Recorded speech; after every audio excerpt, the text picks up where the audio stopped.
Hello everyone.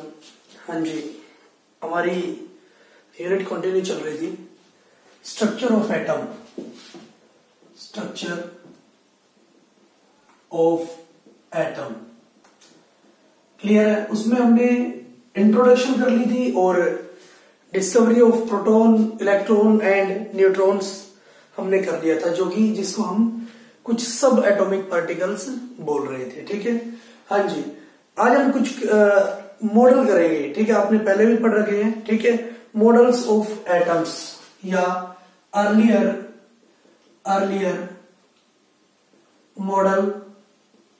Models of atoms, कुछ पहले models of atom clear है, जो पहले भी हम कर चुके हैं। एक तो थॉमसन मॉडल हम इसमें पढ़ेंगे, थॉमसन मॉडल, और एक रदरफोर्ड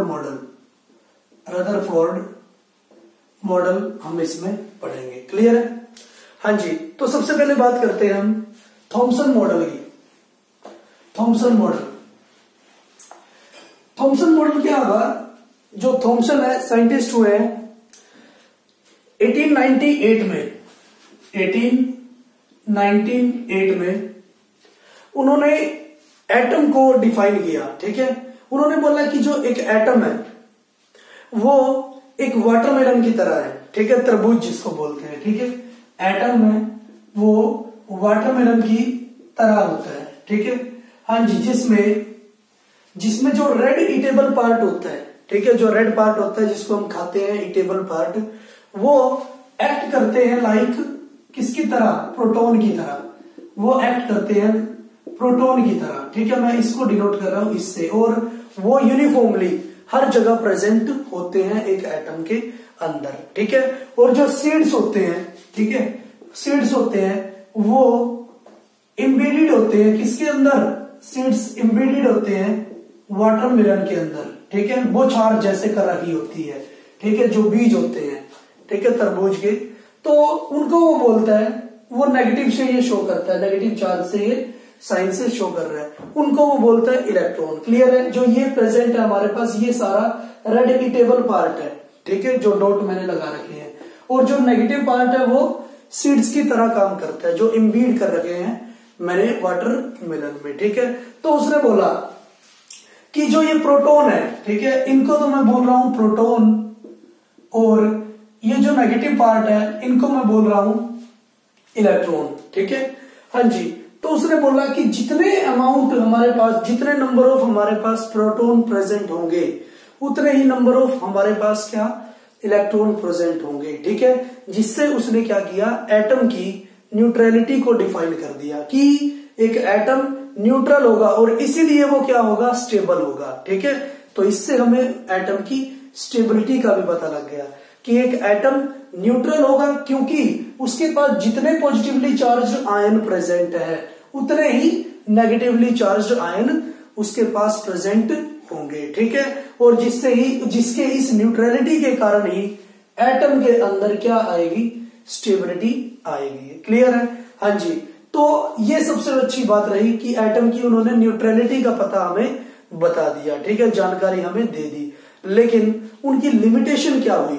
लिमिटेशन ये हुई कि वो रदरफोर्ड का जो स्कैटरिंग एक्सपेरिमेंट हुआ था, ठीक है, रदरफोर्ड का जो स्कैटरिंग एक्सपेरिमेंट हुआ उसको वो एक्सप्लेन कर नहीं पाया। ठीक है, उसको जो हाइपोथेसिस थी, ठीक है, उनको वो एक्सप्लेन कर नहीं पाया था। ठीक है, तो इसलिए इसको हमने क्या कर दिया? लिमिटिफाई कर दिया। इसकी लिमिटेशन, इसकी कमियां हमारे पास आ चुकी थी। ठीक है, तो अब हम बात करते हैं वो रदरफोर्ड का जो स्कैटरिंग एक्सपेरिमेंट है वो क्या था। ठीक है, उसके बारे में हम बात करते हैं। तो उसको हम बोलते हैं रदरफोर्ड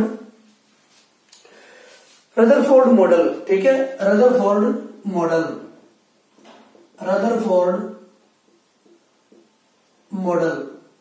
रदरफोर्ड ने क्या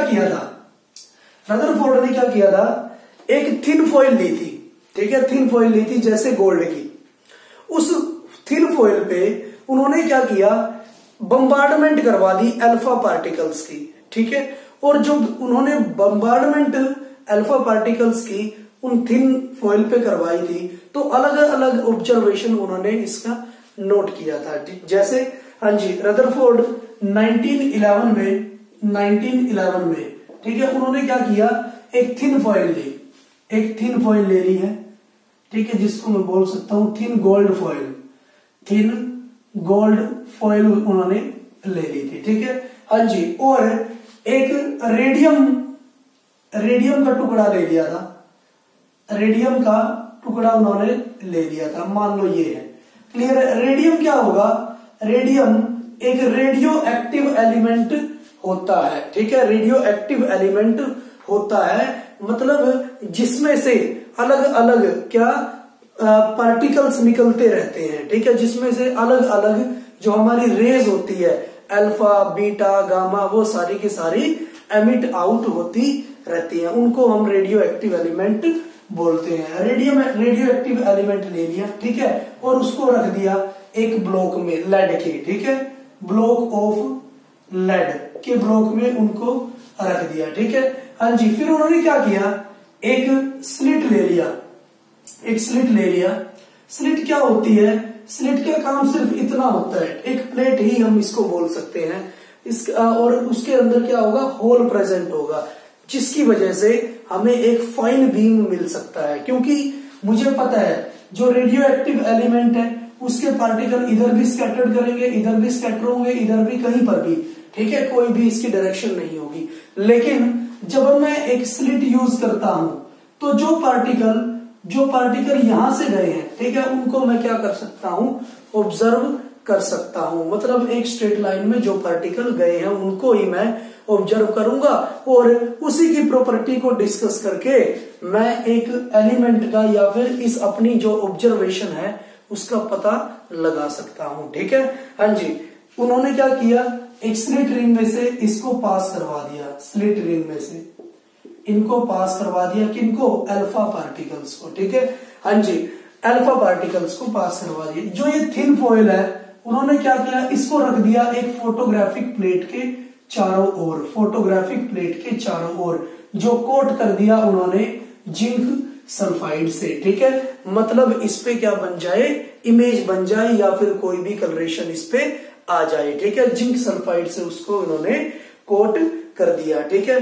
तो उन्होंने देखा जब ये अल्फा पार्टिकल्स इस थिन जो फॉइल से टकराते हैं, ठीक है, थिन फॉइल से टकराते हैं, तो कुछ पार्टिकल्स तो क्या हुआ, सीधे चले गए, ठीक है, कुछ पार्टिकल्स तो सीधे चले गए हैं, ठीक है, कुछ पार्टिकल्स क्या हुआ, डिफ्लेक्ट हो गए कुछ एंगल्स के थ्रू, ठीक है, कुछ पार्टिकल डिफ्लेक्ट हो गए कुछ एंगल के थ्रू, ठीक है, जैसे ये डिफ्लेक्ट हो रहे हैं, क्लियर, और कुछ पार्टिकल, ठीक है, क्या हो गए, वापिस भी आ गए, कुछ पार्टिकल या तो 90 डिग्री पर डिफ्लेक्शन आ गई उनकी, या 180 डिग्री पर डिफ्लेक्शन आ चुकी है, ठीक है। हाँ जी, जैसे मैं उनको अलग से एक डायग्राम बना के समझा भी सकता हूं, क्लियर है। जैसे ये मेरे पास एक थिन फॉइल है, ठीक है, हाँ जी, कुछ पार्टिकल्स है वो तो क्या हुए, डिफ्लेक्ट हो गए पूरी तरह से, कुछ पार्टिकल्स है वो डिफ्लेक्ट हुए कुछ स्मॉल एंगल्स की वजह से, ठीक है, और जो कुछ पार्टिकल है वो डायरेक्ट निकल भी गए, ठीक है, पार्टिकल कुछ डायरेक्ट निकल भी गए थे, ठीक है।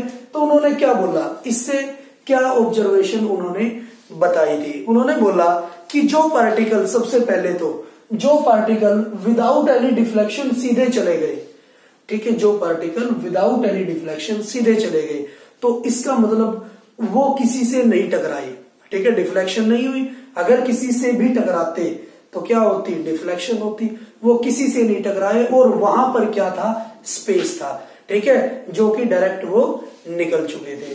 फिर उन्होंने बोला कि जिन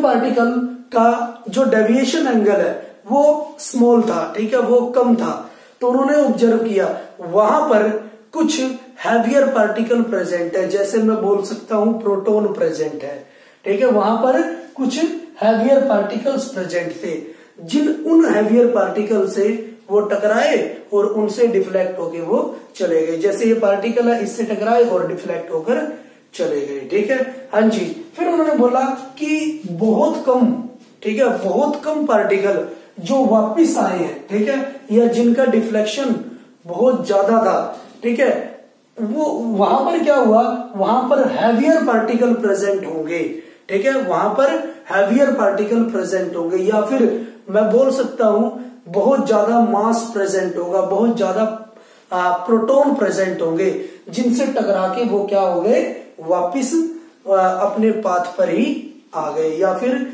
जिनका जो डिफ्लेक्शन एंगल है वो बहुत ज्यादा हो गया था, ठीक है। हाँ जी, तो इसका मतलब मैं बोल सकता हूं कि जो डिफ्लेक्शन बहुत ज्यादा हुई है या वापिस आ गए हैं, ठीक है, वो बहुत ही कम पार्टिकल थे, क्लियर है। अबाउट 20,000 जो पार्टिकल्स थे उनमें से कम एक पार्टिकल बैक आया है। तो इससे मैं बोल सकता हूं जो हैवियर पार्टिकल प्रेजेंट है वो बहुत ही कम स्मॉल वॉल्यूम में प्रेजेंट है, बहुत ही कम वॉल्यूम में प्रेजेंट होगा, तभी तो उधर से ही टकरा के वो वापिस आया, बाकी तो थोड़ा बहुत डिफ्लेक्शन से वो चला गया था, ठीक है, क्रॉस ओवर हो गया था। तो इसका मतलब मैं बोल सकता हूं the small heavy particle charge body present with in the atom is called nucleus. तो जो बहुत छोटा पार्टिकल, ठीक है, जो बहुत हैवी पार्टिकल प्रेजेंट है एक न्यूक्लियस में, उसको हम क्या बोल सकते हैं, एक जो हैवी पार्टिकल प्रेजेंट है एक आयन में या फिर एटम में, उसको हम क्या बोलते हैं, न्यूक्लियस, क्लियर है, उसको हम क्या बोल सकते हैं, न्यूक्लियस, ठीक है। हाँ जी, तो इससे हमारे पास प्रूव होता है कि जो एक एटम है उसके पास दो तरह के पार्ट प्रेजेंट हो सकते हैं, ठीक है, दो पार्ट वो कंटेन करता है, एक तो न्यूक्लियस पार्ट, क्लियर है, एक तो न्यूक्लियर पार्ट और दूसरा एक्स्ट्रा न्यूक्लियर पार्ट। मैं बोल सकता हूं एक तो न्यूक्लियर पार्ट जिसमें न्यूक्लियस प्रेजेंट होगा, और दूसरा एक्स्ट्रा न्यूक्लियर पार्ट, ठीक है, एक्स्ट्रा न्यूक्लियर पार्ट जिसमें न्यूक्लियस के अलावा जो भी हमारे पास आयंस प्रेजेंट होंगे, ठीक है, उसको हम क्या बोलेंगे, एक्स्ट्रा न्यूक्लियर पार्ट है, ठीक है। हाँ जी, जो न्यूक्लियस पार्ट है वो तो क्या होगा, बहुत स्मॉल साइज का होगा, ठीक है, और वहां पर हैवी पार्टिकल्स हमारे पास प्रेजेंट होंगे, ठीक है, और वो पूरी तरह से क्या कर देगा, अल्फा पार्टिकल को डिफ्लेक्ट करेगा, क्लियर है। हाँ जी, और उसमें हम बोल सकते हैं प्रोटॉन्स, ठीक है, और उस न्यूक्लियस पार्ट में क्या प्रेजेंट होगा, एक तो हमारे पास प्रोटॉन प्रेजेंट होंगे और दूसरा हमारे पास क्या प्रेजेंट होंगे, न्यूट्रॉन्स प्रेजेंट होंगे, क्लियर है। उस न्यूक्लियस पार्ट में प्रोटॉन प्रेजेंट होंगे और न्यूट्रॉन प्रेजेंट होंगे, क्लियर है, और इन दोनों को हम क्या बोल सकते हैं, न्यूक्लियॉन्स, क्योंकि ये न्यूक्लियस के अंदर प्रेजेंट होते हैं, तो इनको हम क्या भी बोल सकते हैं, न्यूक्लियॉन्स, ठीक है। हाँ जी, एक्स्ट्रा न्यूक्लियर पार्ट में क्या होगा, आएंगे इलेक्ट्रॉन्स, एक्स्ट्रा न्यूक्लियर पार्ट में क्या होंगे, इलेक्ट्रॉन्स, ठीक है। हाँ जी, ये न्यूक्लियस में प्रेजेंट नहीं होंगे, ठीक है, जैसे ये आया हमारे पास न्यूक्लियस, ठीक है, जो इलेक्ट्रॉन्स होते हैं, ठीक है, जो इलेक्ट्रॉन्स होंगे वो डिस्ट्रीब्यूटेड होंगे किसके, न्यूक्लियस के चारों ओर, ठीक है, जो इलेक्ट्रॉन्स है वो जो एक्स्ट्रा न्यूक्लियर पार्ट है उसमें आएंगे इलेक्ट्रॉन्स, और वो डिस्ट्रीब्यूटेड होंगे किसके, न्यूक्लियस के चारों ओर, ठीक है। हाँ जी, और ये भी उसने प्रूव किया कि ये जो इलेक्ट्रॉन्स है वो एक स्पेशल ऑर्बिट में प्रेजेंट होंगे, मींस एक स्पेशल पाथ में प्रेजेंट होंगे, ठीक है, और जो न्यूक्लियस है और इलेक्ट्रॉन्स के बीच सेंट्रीफ्यूजल फोर्स लगेगी, क्लियर है, जिसकी वजह से ये बैलेंस बना के रखेंगे। सेंट्रीफ्यूजल फोर्स जो सेंटर से लग रही है, ठीक है, इस इलेक्ट्रॉन के बीच भी सेंटर से लग रही है, इस इलेक्ट्रॉन से भी सेंटर से लग रही है, इसको हम क्या बोलते हैं, सेंट्रीफ्यूजल फोर्सेस, क्लियर है, ठीक है। हाँ जी, तो ये दो हमारे पास अर्लियर मॉडल प्रेजेंट थे, रदरफोर्ड मॉडल और थॉमसन मॉडल, क्लियर है। हाँ जी, अब हम डिफाइन करेंगे एटॉमिक नंबर और मास नंबर को, ठीक है, atomic number and mass number, हाँ जी, देखिए जो एटॉमिक नंबर होता है, अभी हमने पढ़ा है न्यूक्लियस के पास प्रोटॉन होता है और न्यूट्रॉन होता है, ठीक है। हाँ जी, तो जितने नंबर ऑफ, और हमने ये भी पढ़ा है, थॉमसन मॉडल ने बोला है कि जितने नंबर ऑफ प्रोटॉन हमारे पास प्रेजेंट होंगे, क्योंकि वो पॉजिटिवली चार्ज्ड आयन थे, ठीक है, उतने ही नंबर ऑफ हमारे पास क्या होंगे, इलेक्ट्रॉन प्रेजेंट होंगे, क्योंकि वो नेगेटिवली चार्ज्ड आयन है, और उनकी वजह से क्या बन जाती है, इलेक्ट्रिकल न्यूट्रलिटी हमारे पास बन जाती है। क्लियर है? हाँ जी, तो क्या बोला उन्होंने कि जितने नंबर ऑफ प्रोटॉन हमारे पास प्रेजेंट है वो हमारे क्या होंगे, एक एटम के, एक एलिमेंट के एटॉमिक नंबर के बराबर होगा, ठीक है। हाँ जी, तो एटॉमिक नंबर हमारे पास होगा, atomic number equal to number of proton present. Clear है? जितने नंबर ऑफ हमारे पास प्रोटॉन के प्रेजेंट होंगे उसके बराबर होगा। क्लियर है? हाँ जी, और अभी हमें पता है जितने प्रोटॉन प्रेजेंट होंगे उतने ही क्या, इलेक्ट्रॉन प्रेजेंट होंगे, ठीक है। तो मैं लिख सकता हूं ये इक्वल होगा नंबर ऑफ इलेक्ट्रॉन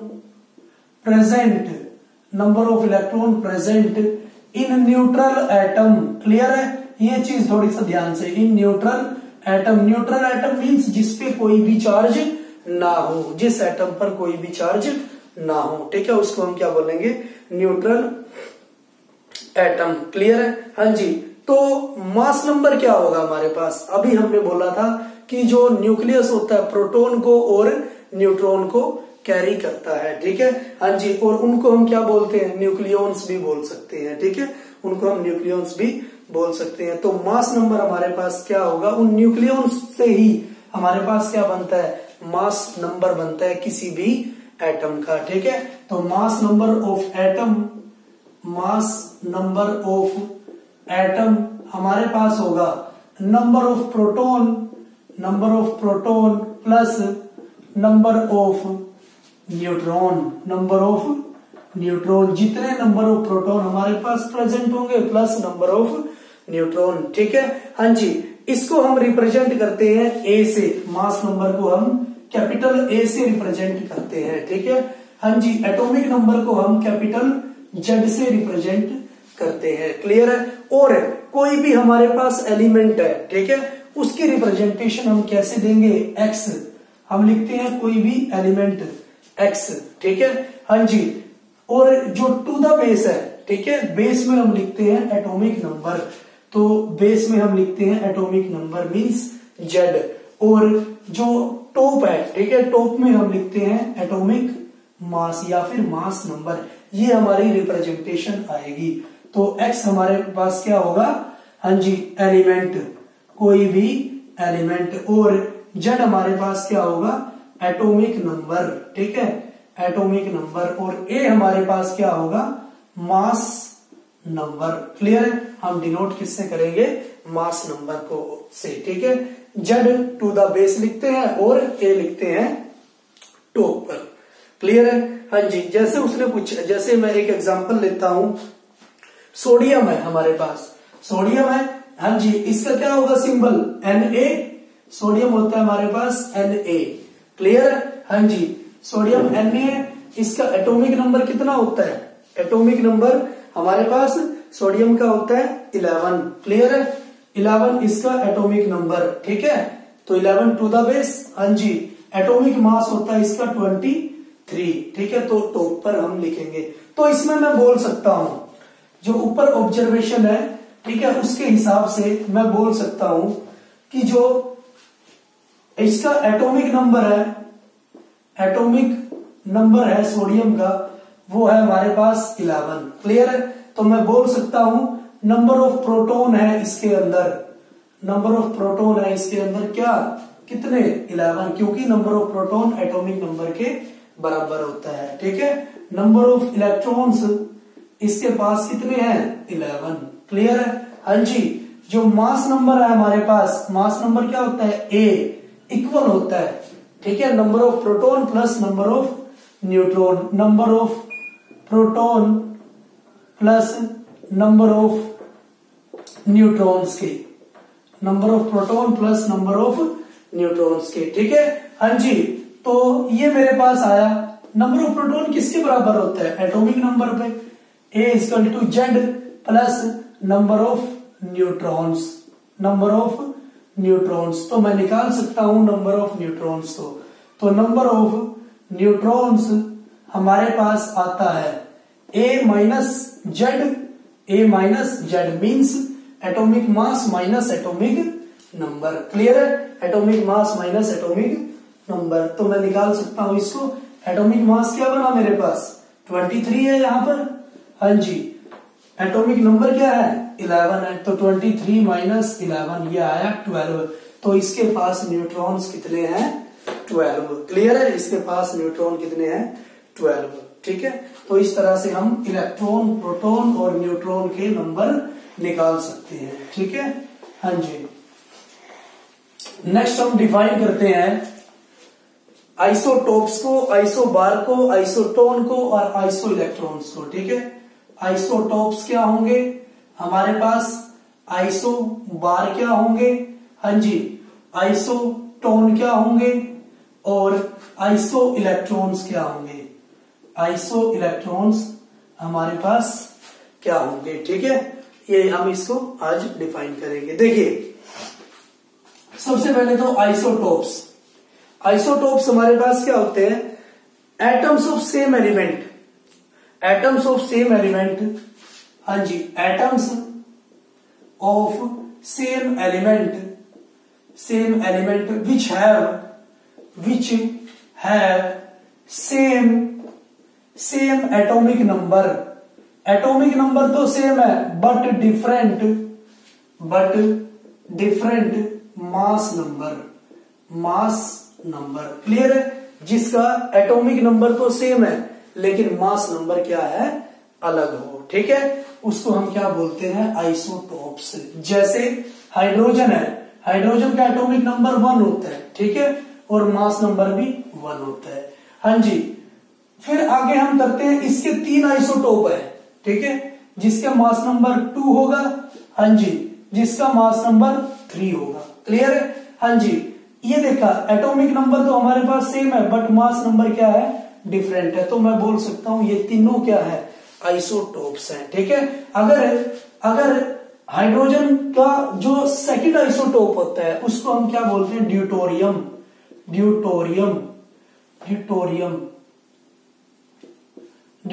जिसको रिप्रेजेंट करते हैं डी से। क्लियर है? हाँ जी, अगर थर्ड आइसोटोप है हाइड्रोजन का तो उसको हम क्या बोलते हैं? ट्रीटियम, जिसको मैं टी से रिप्रेजेंट करता हूं। तो 3 आइसोटोप होंगे हाइड्रोजन के, हाइड्रोजन, ड्यूटोरियम और ट्रीटियम। क्लियर है? ठीक है, हाँ जी। ऐसे ही हम बोल सकते हैं जो हमारे पास कार्बन है उसके भी हमारे पास कितने होंगे? 3 आइसोटोप प्रेजेंट होंगे। एक तो क्या होगा? कार्बन 6-12। हाँ जी, कार्बन 6-13 और कार्बन 6-14। क्लियर है? इस तरह से हमारे पास 3 आइसोटोप कार्बन के, जिनके एटॉमिक नंबर तो सेम होंगे बट एटॉमिक मास क्या होगा? डिफरेंट होता है। ठीक है, हाँ जी। और हम यूज कौन सा करते हैं? कार्बन 12। ठीक है, क्योंकि ये हमारे पास जो एबंडेंट फॉर्म में मिल जाता है, प्रचुर मात्रा में हमारे पास मिल जाता है। ठीक है, एज कंपेयर टू 13 एंड 14। ठीक है, नेक्स्ट हम करते हैं आइसोबार्स। आइसोबार क्या होंगे?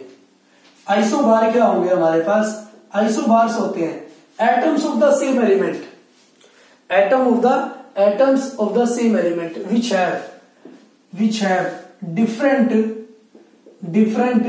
atomic number but same mass number. Clear है? Atom of the same element which have different atomic number but same mass number. जिनका एटॉमिक नंबर तो डिफरेंट होता है बट मास नंबर क्या होता है? सेम होता है। ठीक है, जैसे एग्जांपल है आर्गन। हाँ जी, आर्गन का एटॉमिक नंबर होता है 18 बट इसका मास नंबर होता है 40। क्लियर है?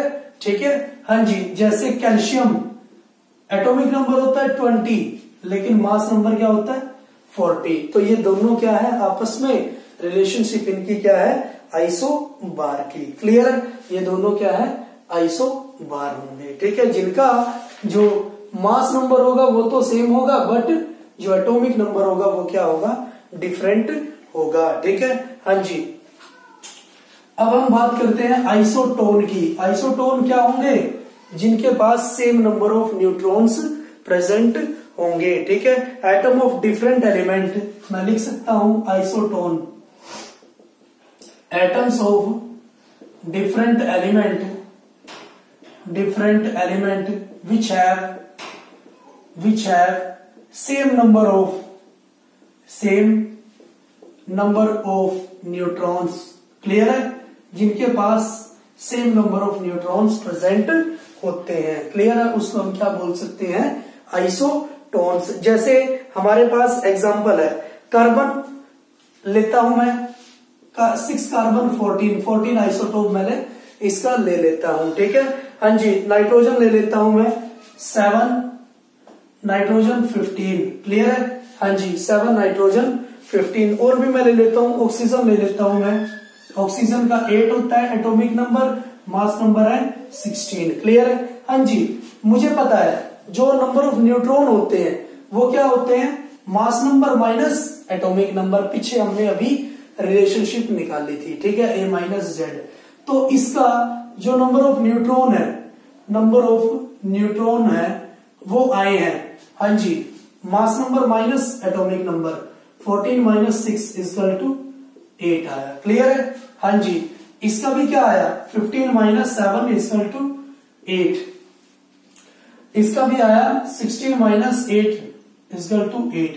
तो इससे पता चला हमें कि ये जो तीनों है हमारे पास, ठीक है, तीनों जो डिफरेंट एलिमेंट प्रेजेंट है उनका जो न्यूट्रॉन्स है वो क्या है, सेम। ठीक है, तो इसको हम क्या बोलते हैं, आइसोटोन्स। ठीक है, जिसमें नंबर ऑफ न्यूट्रॉन क्या हो, सेम हो। ठीक है, हाँ जी। आइसोइलेक्ट्रॉनिक होंगे the species which contain same number of electron, the species